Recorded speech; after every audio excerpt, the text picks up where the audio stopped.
Gua tuh penasaran sama Indo dan Alfa yang kalau buka toko itu lokasinya hampir selalu berdekatan.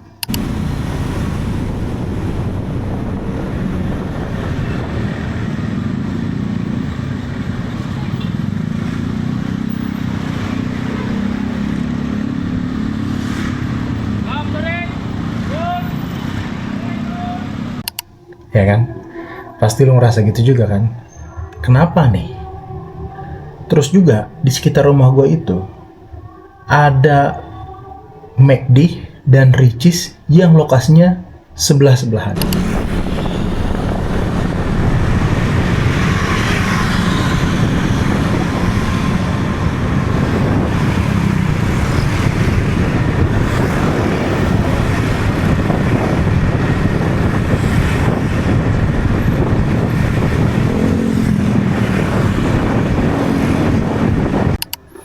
Bahkan nambah lagi tuh katanya Solaria.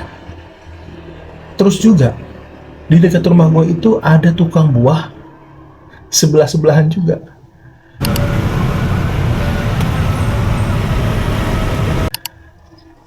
Terus tukang sayur seberang-seberangan. Kemudian tukang ayam, ayam kriuk-kriuk gitu. Ada Sabana, ada The Kriuk, ada The Besto. Nah itu deket-deketan tuh lokasinya. Bahkan ada merek-merek lain yang gak gua hafal gitu namanya, yang namanya nama orang, ayam geprek namanya tapi nama ownernya atau nama anaknya. Nah itu sepanjang jalan tuh ada. Nah kenapa nih, kenapa mereka melakukan itu? Gue sih menduganya mungkin karena emang marketnya ada, atau emang wilayah itu tuh rame masyarakatnya. Jadi satu merek aja kayak nggak cukup untuk melayani perut orang gitu. Katakanlah misal satu gerai gitu stok 200, nah sedangkan yang belanja itu lebih dari 200. Itu tuh dugaan gue. Tapi ternyata rasa penasaran gue membawa gue untuk mencari di Google. Ada yang namanya teori hoteling teori. Jadi hoteling teori itu kurang lebihnya gini ya, gue coba buka lagi nih hoteling teori itu. Nah, hoteling teori adalah teori yang menjelaskan dua persamaan jenis kegiatan ekonomi yang saling berdekatan dengan tujuan untuk menguasai pasar seluas-luasnya. Nah, teori tersebut akan berfokus pada pemilihan lokasi. Persentase keuntungannya sudah pasti 50/50, yang selanjutnya diserahkan kepada selera konsumen. Nah, kurang lebih gitu tuh.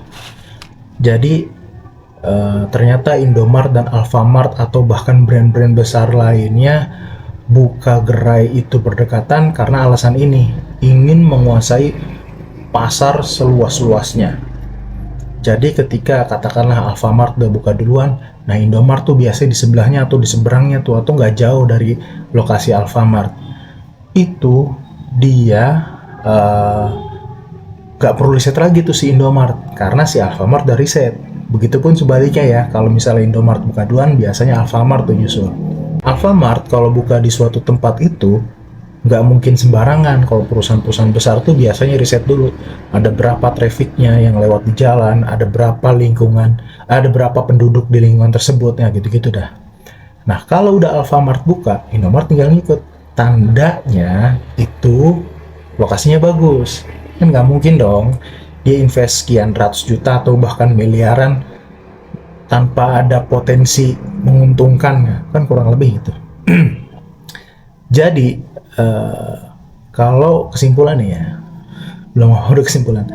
Jadi kesimpulan di otak gua, kalau kita buka bisnis, jangan pengen kita nguasain pasar sendirian. Katakanlah misal di satu daerah ini belum ada tukang gado-gado, misal gue pengen buka gado-gado. Nah ini kesempatan gue nih buat buka gado-gado. Mungkin bisa jadi benar, tapi bisa juga jadi salah. entah produk gado-gadonya itu emang nggak ada orang yang suka, atau emang banyak yang suka tapi belum ada aja yang berani jual gitu.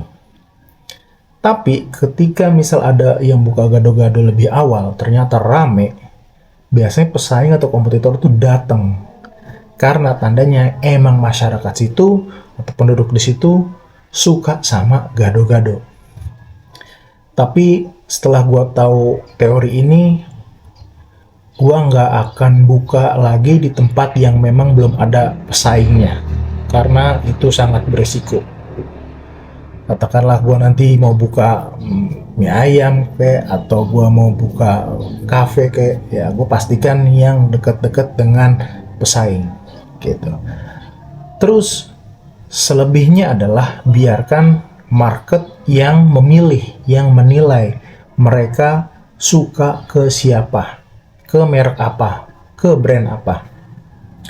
Kalau misal market sukanya ke brand ini karena alasannya lebih murah, ya sah-sah aja. Atau ke brand yang sebelah karena misal tempatnya bagus, nyaman, ya itu juga sah-sah aja gitu loh. Jadi persaingannya itu lebih kompetitif dan membangun gitu loh. Persaingan itu membangun, bukan menjatuhkan. Menjatuhkan ya yang sering dibilang sama para mentor-mentor gitu ya, persaingan itu jangan di harga, jangan main banting-bantingan harga gitu. Persaingan itu lebih ke pelayanannya gimana, terus rasanya gimana, terus mungkin ada after salesnya, ya mungkin gitu-gitulah. Jadi bersaingnya di situ, jangan bersaing di harga. Gitu aja deh. Mungkin ini konten tentang rasa penasaran gue sudah hilang ya, karena gue udah tahu jawabannya. Mungkin segitu aja. Terima kasih, semoga bermanfaat.